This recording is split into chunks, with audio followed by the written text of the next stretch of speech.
Hello friends, very good morning. Welcome to the Hindu editorial analysis. So ఇవాళ మనం formulas రిపీల్కి సంబంధించిన editorial వచ్చింది, దాన్ని చూద్దాం. So before that let me tell you that it is already 11th December. Another 4 days మాత్రమే ఉంది. మీరు UPSC infinity join అవ్వాలన్నా లేదా ఆప్షనల్ జాయిన్ అవ్వాలన్నా రికార్డెడ్లో లేదా లైవ్లో తక్కువ ఫీజులకే జాయిన్ అయ్యే చివరి అవకాశం వ్యాలిడ్ టిల్ 15th December. ఈ కాంటాక్ట్ నెంబర్కి మీరు కాల్ చేసి you can join any time, right? In EMI option కావాలంటే ఈ నెంబర్కి మీరు కాల్ చేసి వివరాలు కనుక్కోండి. So let's begin today's editorial. So title ఏముంటుంది?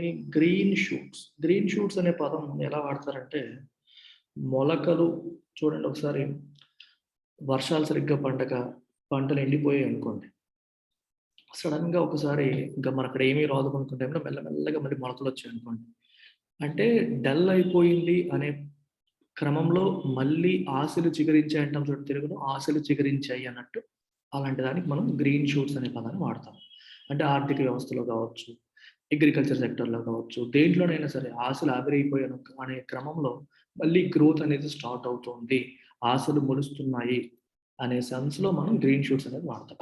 ఇప్పుడు ఎకానమీ కోవిడ్ వల్ల గత 2 సంవత్సరాలుగా దెబ్బతిని ఉంది. ఇప్పుడు మెల్లమెల్లగా ఎకనామిక్ గ్రోత్ స్టార్ట్ అయింది అనుకోండి, we're seeing green shoots in the economic growth అంటారు. ఎకానమీలో గ్రీన్ షూట్స్ కనిపిస్తున్నాయి, మెల్లమెల్లగా ఇప్పుడే గ్రోత్కి సంబంధించిన లక్షణాలు మనకి ఎర్లీ సైన్స్ అనేవి కనిపిస్తున్నాయి అని చెప్పి అర్థం. So green shoots indicate science of growth, science of improvement, science of renewal అనే మీనింగ్ వస్తుంది. ది గవర్నమెంట్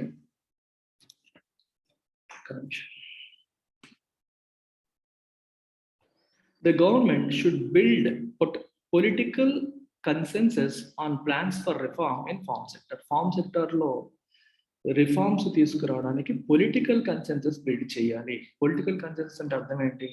రాజకీయపరమైన ఏకాభిప్రాయం. అంటే అన్ని రాజకీయ పార్టీల్ని ఒక తాటిపైకి తీసుకురావాలి, అందరూ ఒక మాట మీదకి వచ్చి ఒక తాటిపై వచ్చి రైతులకి అండగా నిలబడతారు అన్నప్పుడే మనకి అగ్రికల్చర్ సెక్టర్లో రిఫార్మ్స్ వస్తాయి అనే విషయంలో ఒక కాన్ఫిడెన్స్ అనేది వస్తుంది.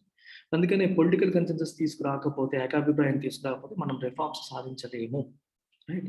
So it should build political consensus on plans for reform in farm సెక్టర్లో. ఎందుకంటే ఒకరు చేయాలనుకుంటారు, ఇంకొకరు అడ్డుపడతారు కన్సెన్సస్ లేకపోతే. కన్సెన్సస్ అంటే ఏకాభిప్రాయం. The repeal of 3 controversial formulas by the Narendra Modi government through a parliamentary resolution has diffused the conflict over them, but the underlying questions regarding the sector remains unresolved. ఈ 3 controversial formulas ఏవైతే ఉన్నాయో వాటిని ఎవరు repeal చేశారు? Narendra Modi government repeal అంటే రద్దు చేసింది. ఎలాగా? త్రూ పార్లమెంట్లో తీర్మానాన్ని పెట్టి రిపీల్ చేశారు.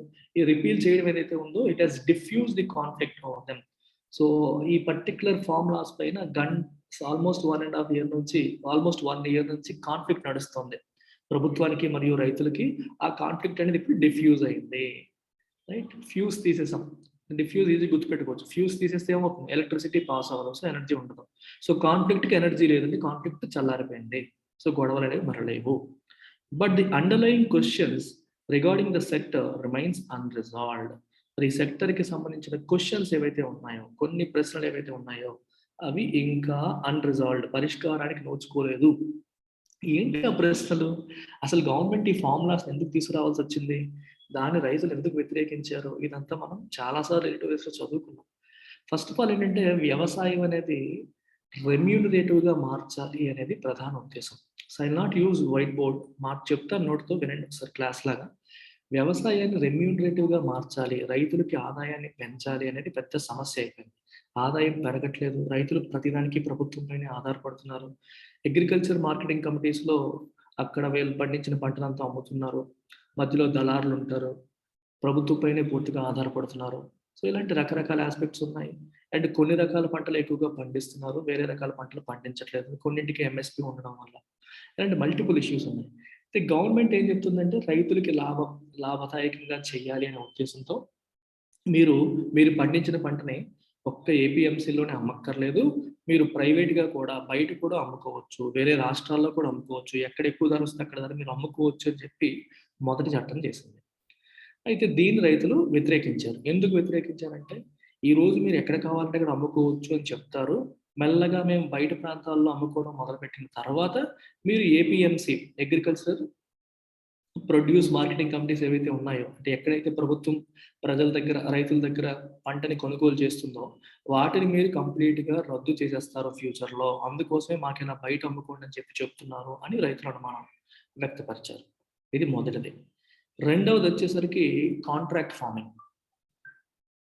కాంట్రాక్ట్ ఫార్మింగ్ అంటే మీకు రైతులు మరియు కార్పొరేట్లు మీరు ముందే ఒక కాంట్రాక్ట్‌లోకి వెళ్ళి పండిన పంటని పలానా రేటుకి కొంటామని చెప్పి మీరు కాంట్రాక్ట్ రాసుకోవచ్చు. ఇలాంటి కాన్సెప్ట్ కూడా మేము లీగల్‌గా యాక్సెప్ట్ చేస్తామని చెప్పి గవర్నమెంట్ చెప్తుంది. దీన్ని కూడా రైతులు యాక్సెప్ట్ చేయట్లేదు. ఎందుకంటే మేము ఆ కాంట్రాక్ట్‌లో ఆ లీగల్ లాంగ్వేజ్ అన్ని మాకు తెలీదు. ఆ టర్మ్స్ అండ్ కండిషన్స్ అన్ని వాళ్ళకి అనుకూలంగా వాళ్ళు రాసుకోవచ్చు. సో, ఈ కార్పొరేట్ సీన్‌లోకి ఎంటర్ అయిపోతే మేము దెబ్బతింటాము. మీరు మా దగ్గర కొనండి. కార్పొరేట్స్ ఎందుకు మా దగ్గర కొంటాం? ఇప్పుడు ఎలాగో మీరే గవర్నమెంటే మా దగ్గర కొంటుంది కదా! ఇప్పుడు మీరు అదే కంటిన్యూ చేయండి. మేము కార్పొరేట్‌లకి అమ్మము అని చెప్పి రైతులు అంటారు. అరే! మీరు అమ్మాల్సిన అవసరం ఏమీ లేదు. మీకు అదొక ఎక్స్‌ట్రా ఆప్షన్ కింద మేము ప్రొవైడ్ చేస్తున్నాం అని చెప్పి గవర్నమెంట్ చెప్తున్నప్పటికీ, రైతులకి వాళ్ళ అనుమానాలు వాళ్ళకున్నాయి. కార్పొరేట్స్ వచ్చినప్పుడు వాళ్ళు లాయర్‌లు పెట్టుకొని లాంగ్వేజ్ అనేది కొంచెం వాళ్ళకి అనుకూలంగా రాసుకుంటారు కాంట్రాక్ట్స్‌లో which might be difficult for us to fight అని చెప్పి, ఆ విషయంలో కూడా రైతులు ప్రభుత్వం చేసిన చట్టాన్ని యాక్సెప్ట్ చేయలేదు. ఇంకా మూడో చట్టం వచ్చేసి ఎసెన్షియల్ కమోడిటీస్ యాక్ట్‌ని డైల్యూట్ చేశారు.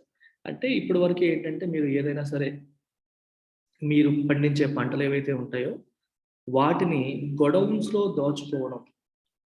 గోడౌన్స్‌లో దాచుకోవడం అనేది చట్టవిరుద్ధం. అంటే ఎసెన్షియల్ కమోడిటీస్‌ని ఎక్కువ కాలం దాయకూడదు. కోల్డ్ స్టోరేజ్‌ల్లో గట్రా దాయకూడదు అనేది ప్రభుత్వం యొక్క చట్టం. ఎందుకంటే నిత్యావసర వస్తువులవి అలా దాయడం వల్ల ఏమవుతుందంటే సడెన్‌గా వాడి ఆర్టిఫిషియల్‌గా స్కేర్సిటీ క్రియేట్ అయ్యి వాటి ధరలు పెరిగిపోయి ప్రజల పైన భారం పడుతుంది అని ఎసెన్షియల్ కమోడిటీస్ యాక్ట్ దాన్ని యాక్సెప్ట్ చేయదు. ఇప్పుడేం చేస్తుందంటే గవర్నమెంట్ అవన్నీ మీరు గోడౌన్స్‌లో దాచుకోవచ్చు. ఎక్కువ కాలం మెయింటైన్ చేయొచ్చు అంటున్నారు. ఎందుకంటే దీనివల్ల ఎక్స్‌పోర్ట్స్‌కి ఉపయోగపడుతుంది.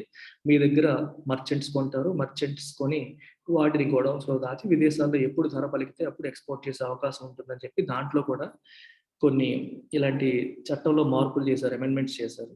ఈవెన్ దానికి కూడా రైతులు అబ్జెక్షన్ చేస్తున్నారు. సో, అన్నిటికి అబ్జెక్షన్ చేసి సంవత్సరం పైగా పోరాటం చేసి వాటిని రద్దు చేసిన వరకు తెచ్చుకున్నారు. బాగానే ఉంది. కానీ వాళ్ళ ఇష్యూస్ ఏవైతే ఉన్నాయో, ఏంటి ఇష్యూస్? ప్రధానంగా వాళ్ళకి రెమ్యూనరేటివ్ ప్రైసెస్ అందడం. అంటే వాళ్ళ వ్యవసాయం అనేది లాభదాటిగా ఉండడం, లాభసాటిగా ఉండడం. దానికి ఇంకా సొల్యూషన్స్ అనేవి దొరకట్లేదు. అందుకే రాసారు, "those issues they remain unresolved. Farmers who had stayed put at sites around the national capital for a year are now dispersing." సంవత్సరం పాటు నేషనల్ క్యాపిటల్ చుట్టుపక్కలే వీళ్ళందరూ ఉన్నారు. వాళ్ళిప్పుడు మెల్లగా డిస్పర్స్ అయిపోతుంది. ఎందుకంటే వాళ్ళు చెప్పినట్టుగానే ప్రభుత్వం 3 చట్టాన్ని రద్దు చేసింది కాబట్టి. But not with much clarity on the road ahead. Disperse అవుతున్నారు కానీ ఏం సాధించారు? నెక్స్ట్ ఏంటి అనే విషయంలో క్లారిటీ అనేది పూర్తిగా లేకుండానే వెళ్తున్నారు. The defeatism of the government and the triumphalism of the farm unions and the opposition over the repeal of farm laws have created a hostile environment for a long-term resolution on the agricultural practices that are economically and environmentally unsustainable. ఇక్కడ డిఫీటిజం అంటే ఇక్కడ ప్రభుత్వం ఏమో ఓడిపోయింది, రైతులు గెలిచారు. ఈ ఓడిపోయాము అనే ఫీలింగ్ ప్రభుత్వంలో, గెలిచాము రైట్. ఈ ఓడిపోవడం అనేది ప్రభుత్వంలో, గెలిచామనే తత్వం వాళ్ళలో, ఇద్దరి మధ్యలో ఒక హోస్టైల్ ఎన్వైరన్మెంట్, అన్‌ఫ్రెండ్లీ అట్మాస్ఫియర్‌ని క్రియేట్ చేసేసింది. మీకు మాకు యుద్ధం జరిగింది, మేము గెలిచామని అపోజిషన్ పార్టీస్, రైతులు అనుకోవడం, మేము ఓడిపోయామని ప్రభుత్వం అనుకోవడం, ఒక రకంగా ఒక హోస్టైల్ ఎన్వైరన్మెంట్ అది క్రియేట్ చేసేసింది. సో దీనివల్ల ఏమవుతుందంటే ఫ్యూచర్‌లో మళ్ళీ కూర్చొని కన్సల్టేషన్స్ చేసి వాళ్ళ సమస్యలకి రిజల్యూషన్ పొందడానికి చేసే ప్రయత్నాలకి ఈ వాతావరణం అడ్డుపడవచ్చు. ఎందుకంటే ఇద్దరి మధ్య సఖ్యత ఉంటే, సయోధ్య ఉంటే కూర్చొని మాట్లాడుకుంటారు, సొల్యూషన్స్‌ని తెచ్చుకుంటారు. సఖ్యత, సయోధ్య లేదనుకోండి, అప్పుడేమవుతుందంటే మనకి సొల్యూషన్ వచ్చే అవకాశాలు తక్కువుంటాయి. ప్రాబ్లమ్స్ వచ్చే అవకాశాలు ఎక్కువుంటాయి. సో ఏవైతే ఎన్వైర్న్మెంటల్లీ అండ్ ఎకనామికల్లీ అన్‌సస్టైనబుల్ ప్రాక్టీసెస్ ఉన్నాయో those things need to change. ఆ విషయంలో ఏకప్రభావంగా సాధించాలి. మీకు ఇక్కడ చూడండి 2 యాస్పెక్ట్స్, ఎకనామికల్లీ అండ్ ఎన్వైర్న్మెంటల్లీ అన్‌సస్టైనబుల్ అన్నారు. ఎన్వైర్న్మెంటల్లీ అన్‌సస్టైనబుల్ అనే పదాన్ని ఎందుకు వాడారంటే, ఎక్కువగా వీళ్ళు రైసు, గోధుమలు లాంటి పంటలు మాత్రమే పండిస్తున్నారు. దే ఆర్ వాటర్ ఇంటెన్సివ్, అంటే ఎక్కువగా వాటర్‌ని తీసుకుంటాయి. ఎక్కువగా వాటర్ తీసుకోవడం వల్ల గ్రౌండ్ వాటర్ టేబుల్స్ అనేవి కంప్లీట్‌గా అయిపోతున్నాయి పంజాబ్‌లో. ఇంకో 20 ఏళ్ళు ఇలాగే కొనసాగితే పంజాబ్ అనేది ఎడారి అయిపోతుందని కూడా అంటున్నారు. మరి ఇలా అయితే రేపు పొద్దున్న పంటలు పండించాలన్నా వాటర్ లేని పరిస్థితి వస్తుంది. అందుకే అది ఎన్వైరన్మెంటల్లీ అన్‌సస్టైనబుల్ ప్రాక్టీస్. ఈ ప్రాక్టీస్ అనేది ఇలా ఉండకూడదు. మరి ఏం చేయాలి? వాటర్ ఎక్కువగా తీసుకొని మిల్లెట్స్ లాంటి పంటల్ని పండించాలి. ఎంతసేపు రైసు, గోధుమలే కాకుండా వేరేవి కూడా పండించాలి. If if you have to make it environmentally unsustainable. Economically unsustainable అనే పదం ఎందుకు వాడారంటే, ప్రస్తుతం అంతా కూడా గవర్నమెంట్ పైనే డిపెండెంట్ అవుతున్నారు. గవర్నమెంట్ కొనుగోలు పైనే ఆధారపడుతున్నారు. గవర్నమెంట్ ఏమో ఒక్క రైసు మరియు కొన్ని పంటలు మాత్రమే ఎక్కువగా కొంటుంది. సో, ఆ గవర్నమెంట్ అవే కొంటుంది కాబట్టి వీళ్ళు కూడా ఆ పంటలే పండిస్తూ వస్తున్నారు. అంటే వేరే మార్కెట్స్ కూడా వీళ్ళకి అవగాహన లేదు. ఇంకో చోట బెటర్ రేట్స్ దొరికినా సరే అమ్మడం కూడా రైతులకు అలవాటు లేకుండా అయిపోయింది. సో, ఒక సింగిల్ మార్కెట్ పైన డిపెండెంట్ అవ్వడం, మధ్యలో దళారుల దోపిడీ ఇట్లాంటివన్నీ ఉంటాయి. అందుకని ఎకనామికల్‌గా కూడా అది అన్‌సస్టైనబుల్ మోడల్‌గా ఉండిపోయింది. వీటన్నిటి నుంచి బయటపడాలంటే ఒక రిజల్యూషన్ కావాలి. ఆ రిజల్యూషన్‌కి సొల్యూషన్ కావాలి. ఆ సొల్యూషన్ కోసం కూర్చొని మాట్లాడుకోవాలి. కూర్చొని మాట్లాడుకోవాలంటే ఫ్రెండ్లీ అట్మాస్ఫియర్ ఉండాలి. అన్‌ఫార్చునేట్‌లీ రీసెంట్‌గా జరిగిన దీనివల్ల ఒక హోస్టైల్, అన్‌ఫ్రెండ్లీ అట్మాస్ఫియర్ అనేది క్రియేట్ అయిపోయింది. No reform can be possible without building sufficient political support for it. Reforms అనేవి పొలిటికల్ సపోర్ట్ లేకుండా పాసిబుల్ కాదు. Unless unlimited state force is used to suppress the opposition. Unlimited state force అంటే అపోజిషన్‌ని కంప్లీట్‌గా అణచివేయడానికి ప్రభుత్వం తన ఫోర్స్‌నంతా ఉపయోగించి సప్రెస్ చేస్తే పాసిబుల్ అవుతుంది. లేకపోతే అందరిని ఒక మాట మీద తీసుకొచ్చి చేయాలి. డెమోక్రాటిక్ కంట్రీస్‌లో అన్‌లిమిటెడ్ స్టేట్ ఫోర్స్‌ని వాడటం అనేది యాక్సెప్టెడ్ కాదు. సో, పొలిటికల్ కన్సెన్సస్ బిల్డ్ చేసి మాత్రమే మనం రిఫార్మ్స్‌ని సాధించగలగాలి. In this instance the government went ahead without adequate consultations and landed in a stalemate with entrenched farmer communities. ఈ ఫార్ములాస్ విషయంలో గవర్నమెంట్ ఏం చేయాలి? ముందే పొలిటికల్ కన్సెన్సస్ బిల్డ్ చేయాలి. రైతులతో మాట్లాడి ఉండాలి. కానీ అవన్నీ చేయకుండా ప్రభుత్వం ఏం చేసిందంటే డైరెక్ట్‌గా పార్లమెంట్‌లో చట్టాన్ని పెట్టేసి బలవంతంగా వాటిని అపోజిషన్‌తో చర్చ కూడా జరపకుండా వాటిని ఓకే చేయించేసుకుంది. దీనివల్ల ఏమైంది? ఒక డిస్ట్రస్ట్ క్రియేట్ అయింది. ప్రభుత్వం పట్ల రైతులకి నమ్మకం కోల్పోయే పరిస్థితులొచ్చాయి. కార్పొరేట్స్‌తో ప్రభుత్వం చేతులు కలిపేసి మమ్మల్ని తొక్కేయడానికి ప్రయత్నం చేస్తుందనే అనుమానాలనేవి పెరిగిపోయాయి. అందువల్ల ఈ కన్సల్టేషన్స్ లేకుండా ప్రభుత్వం చేసిన ఈ పని వల్ల ఇదొక స్టేల్‌మేట్‌కి దారితీసింది. స్టేల్‌మేట్ అంటే సొల్యూషన్ లేని problem. A situation from which there is no way out. A situation from which there is no solution. Solution లేని పరిస్థితికి అది దారితీసింది. With entrenched farming communities. Entrenched అంటే పూర్తిగా దిగిపోయిన, ఇన్వాల్వ్ అయిపోయిన ఫార్మింగ్ కమ్యూనిటీస్. దేంట్లో పూర్తిగా ఇన్వాల్వ్ అయిపోయారు వీళ్ళు. కంప్లీట్‌గా అంటే ఫర్మ్‌లీ ఇన్‌గ్రెయిన్డ్ అంటాం. ఎంట్రెంచ్డ్ అంటే ఫర్మ్‌లీ ఇన్‌గ్రెయిన్డ్. అంటే పూర్తిగా ఇందులో దిగిపోయారు. దేంట్లో? యుద్ధంలో దిగిపోయారు. ఇదొక స్టేల్‌మేట్. ఎందుకంటే వాళ్ళు ఏదైతే అనుకున్నారో మేము ఆ మాట మీదే ఉంటాము. మేము ఏదైతే చెప్తున్నామో మాకు అదే కావాలి. 3 చట్టాలు రద్దు చేయండి అని ఒకే మాట పైన ఉండిపోయారు. వాళ్ళతో ప్రభుత్వం స్టేల్‌మేట్‌లో పడిపోయింది. ఎందుకంటే ప్రభుత్వం చెప్పింది వాళ్ళు వినట్లేదు. వాళ్ళు చెప్పింది ప్రభుత్వం వినలేదు. సో, ఎటు సొల్యూషన్ లేని సమస్య కింద ఉండిపోయి చివరికి ఇప్పటికి ప్రభుత్వం వాళ్ళు ఏది చెప్తే అది విని తలూపింది. యాక్సెప్ట్ చేసింది. Any aggravation of the situation would have been dangerous for the stability of the country. But what forced the Bharatiya Janata Party into retreat was its immediate political calculations for assembly elections in Uttar Pradesh and Punjab. Situation already stalemate. అర్థమవుతుంది. Stalemate అంటే situation from which there is no solution. There is no way forward. ప్రభుత్వం చెప్పింది ఏది? రైతులు ఒప్పుకోవట్లేదు. రైతులు చెప్పింది ఏది? ప్రభుత్వం ఒప్పుకోవట్లేదు. ఇంకా సిట్యుయేషన్ అగ్రవేట్ అయితే, ఇంకా వర్సెన్ అయితే అది స్టెబిలిటీ ఆఫ్ ద కంట్రీకి డేంజరస్ అయ్యేది. ఎందుకంటే law and order situations create అయ్యేవి. కాకపోతే భారతీయ జనతా పార్టీ ఫైనల్‌గా ఒక అడుగు వెనక్కి తగ్గింది. ఎందుకు తగ్గింది? ఏది భారతీయ జనతా పార్టీ వెనక్కి తగ్గడానికి ఫోర్స్ చేసింది అంటే ఇమ్మీడియేట్ పొలిటికల్ కాలిక్యులేషన్. పంజాబ్ మరియు ఉత్తరప్రదేశ్‌లో ఎలక్షన్స్ రాబోతున్నాయి. సో, అక్కడ రైతులు ఎక్కువగా ఉద్యమంలో పార్టిసిపేట్ చేస్తున్నారు. సో, మనం ఇప్పుడు అడుగు వెనక్కి వేయకపోతే రైతులు మనల్ని క్రష్ చేసేస్తారు ఎలక్షన్స్‌లో అనే విషయం రియలైజ్ అయ్యి వెనక్కి తగ్గారు. But farmers remain ambiguous in their approach to the party. అయితే మరి భారతీయ జనతా పార్టీ వీళ్ళు కోరుకున్న విధంగానే ఈ చట్టాన్ని రద్దు చేసింది కదా! మరి వాళ్ళకి ఓటు వేయాలా? ఓటు వేయకూడదా? వాళ్ళకి సపోర్ట్ చేయాలా? చేయకూడదనే అంశంలో ఫార్మర్స్ అంబిగ్విటీతో ఉన్నారు. అంటే ఒక క్లారిటీతో లేరు. A section of them in western Uttar Pradesh might consider voting for the BJP. యూపీలో, వెస్టర్న్ యూపీలో ఉన్న వాళ్ళు బీజేపీకి ఓటు వేయాలి అని అనుకోవచ్చు. బట్ ఫర్ మెనీ, కానీ చాలా మందికి the wounds are still fresh. దెబ్బలు అనేవి ఇంకా ఫ్రెష్గానే ఉన్నాయి. ఎందుకంటే 1 year వాళ్ళు పడిన బాధలు, పెయిన్, కష్టం, వ్యవసాయాలు, ఫ్యామిలీలు అన్ని వదిలేసి మళ్ళీ ఈ ఈ మూమెంట్లోకి రావడం, ప్రభుత్వం చేసిన ఫైట్, ఈ మళ్ళీ January 26 రోజున కొంచెం హింస కూడా జరిగింది. ఇవన్నీ కూడా ఇంకా వాళ్ళకి గుర్తునే ఉన్నాయి. And they distrust the BJP. వాళ్ళు బీజేపీని నమ్మే పరిస్థితిలో లేరు. పంజాబ్ వచ్చేసరికి BJP has manage to be A part of the conversation. పంజాబ్లో బీజేపీ ఎప్పుడు కూడా పవర్ఫుల్ కంట్రీ, పవర్ఫుల్ పార్టీ కాదు. కాకపోతే ఇప్పుడు బీజేపీ గురించి మాట్లాడుకునే పరిస్థితిని తీసుకురాగలిగింది. But the road to any political reward over the repeal appears long at the moment. Okay, ఈ వీటిని రద్దు చేశారు. రద్దు చేయడం వల్ల మనకి పొలిటికల్ గా బెనిఫిట్స్ వస్తాయి అని బీజేపీ అనుకుంటోంది. కానీ అది అంత దగ్గరలో లేదు. ఇమీడియట్ గా వచ్చే అవకాశం కనిపించట్లేదు. ఎందుకంటే రైతులు పూర్తిగా బీజేపీని నమ్మే పరిస్థితి లేదు అని చెప్పి అంటున్నారు. Farmers have resolved to review the progress of their agreement with the government in mid-January. Mid-Januaryలో సో అందరూ కలిపి కూర్చొని మళ్ళీ వాళ్ళ గవర్నమెంట్తో వాళ్ళకి కుదిరిన అగ్రిమెంట్ని రివ్యూ చేయడానికి కూర్చోబోతున్నారు. అంటే ఏమనుకున్నారు, ఎంతవరకు వచ్చింది? There key remaining demand is a legal guarantee of minimum support prices for all crops. So ఒక్క డిమాండ్ ఉండిపోయింది. ఎంఎస్పి అనేది అన్ని క్రాప్స్కి ఇవ్వాలి, ప్లస్ దానికి లీగల్ గ్యారంటీ ఇవ్వాలి, అంటే చట్టం చేయాలి. మినిమం సపోర్ట్ ప్రైస్ అనేది ప్రజెంట్ ఇస్తున్నారు, కానీ దానికి చట్టం లేదు. ఓన్లీ ప్రభుత్వం ఎవ్రీ ఇయర్ ఇస్తుంది, తీసుకుంటున్నారు. ఎప్పుడు మిస్ అవ్వలేదు. కాకపోతే చట్టం చేసేస్తే ఒకవేళ ప్రభుత్వం ఇవ్వకపోతే కోర్టుకు వెళ్ళే అవకాశం అనేది ఉంటుంది.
అన్ని క్రాప్స్ కి కూడా మీరు ఎంఎస్పి ఇవ్వాలి, దానికి మీరు లీగల్ గ్యారంటీ ఇవ్వాలి. సో చట్టం చేయండి అని చెప్పి రైతులు అడుగుతున్నారు. దానికి ఇంకా ప్రభుత్వం ఓకే చేయలేదు.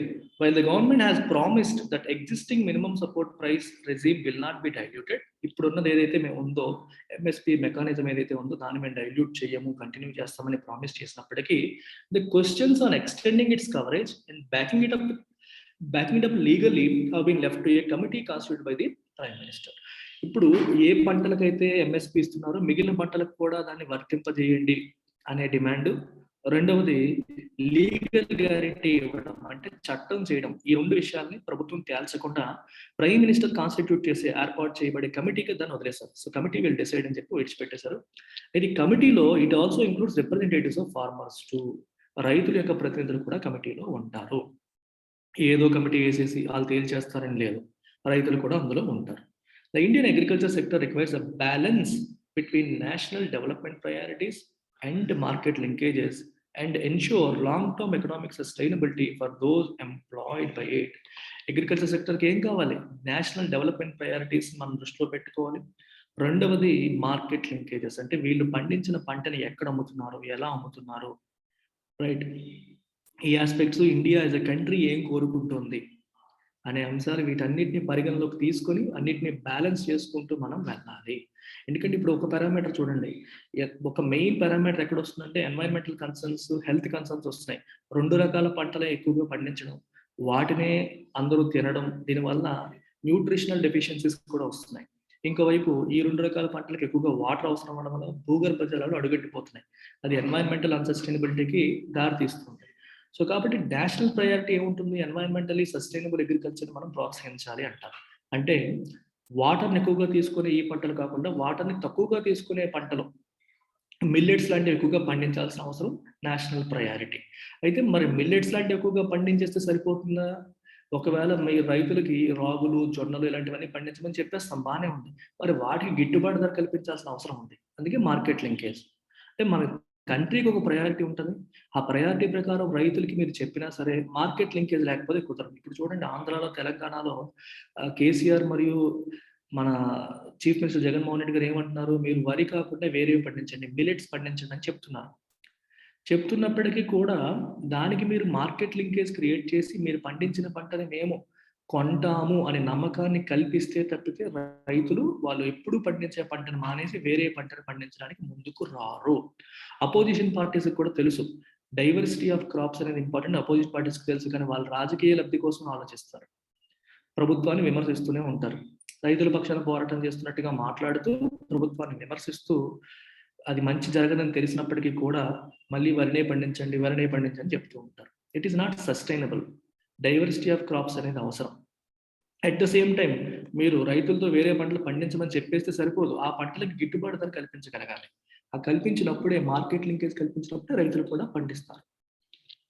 Wider coverage of minimum support price could encourage farmers in Punjab and Haryana to switch from irrigation intensive and expensive rice to diverse crop pattern without compromising on the food staple. అర్థమైందా? మిగిలిన వాటికి కూడా MSP ఇస్తే అప్పుడు పంజాబ్, హర్యానాలో ఉన్న రైతులందరూ కూడా ఇరిగేషన్ అంటే వాటర్ పైన ఎక్కువగా ఆధారపడుతున్న ఎక్స్పెన్సివ్ రైస్ నుంచి వాళ్ళు వేరే వాటికి కాంప్రమైజ్ స్విచ్ అయ్యే అవకాశం ఉంటుంది without compromising on the food staple. Food security విషయంలో కాంప్రమైజ్ అవ్వకుండా, పూర్తిగా పండించకపోతే ఫుడ్ సెక్యూరిటీ ఇష్యూస్ వస్తాయి, స్కేర్సిటీ వస్తుంది.